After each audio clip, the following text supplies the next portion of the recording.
I feel like most people aren't really present anymore, where for the most part they seem completely checked out of it emotionally.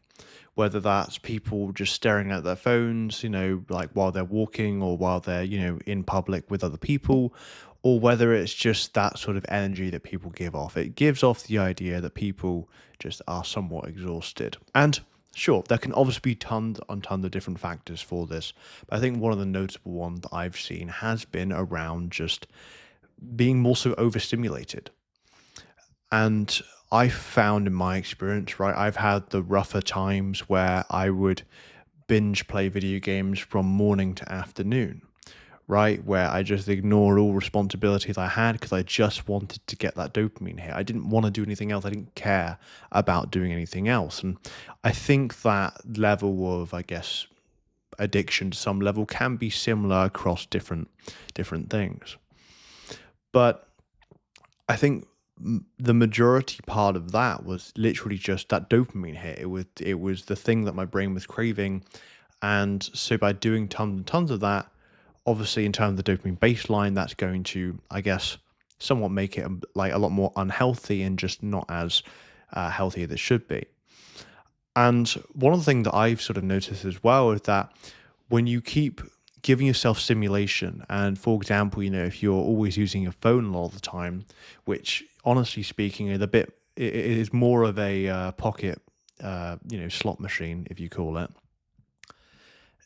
Well, I feel like a lot of the experiences around you don't become as rich. Because if you think about it, if you're always getting that entertainment and stimulation whenever you're bored, then, well, when you're having to then go and do something that isn't all that, entertainment, it can feel like a chore. And I've noticed this sometimes with some of the work that I was doing.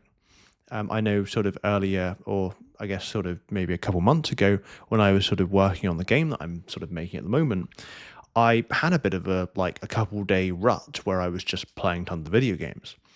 And I found that when I was trying to get back into actually making my game, it felt like a bit of a chore. I really didn't want to do it.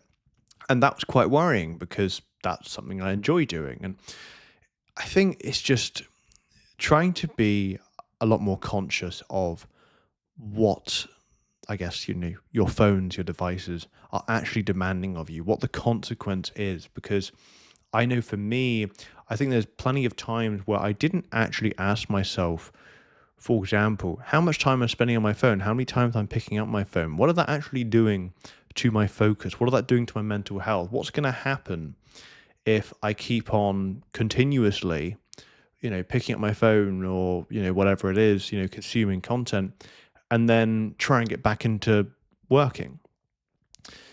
So that's just one of the things where, again, I think if there's anything you take from this video, it's asking yourself more questions about how intentional you're being, what you're actually getting out of, some of the sort of devices, the social medias and such. Because I found, at least for me, what I'm trying to do is I'm trying to embrace boredom a bit more. Sounds a bit strange, but I'm trying to, when I am a little bit bored, I try and not touch my phone, right? Right. I try and just, if I know that I'm going to be waiting for about 5 minutes, I'll just stand or sit or whatever I'll up, but I'll just wait around for 5 minutes. I'll give myself that mental break. And if I'm bored, sometimes I'll go for a bit of a long walk. But I think there's differences about the way you spend your time, whether you're going to use that to do something which can just allow your brain to have a break, or whether you're going to use that time to try and just overstimulate your brain just to, get out of that perhaps uncomfortable feeling of boredom. But that's sort of my thoughts on this. Let me know your thoughts. I'll chat soon.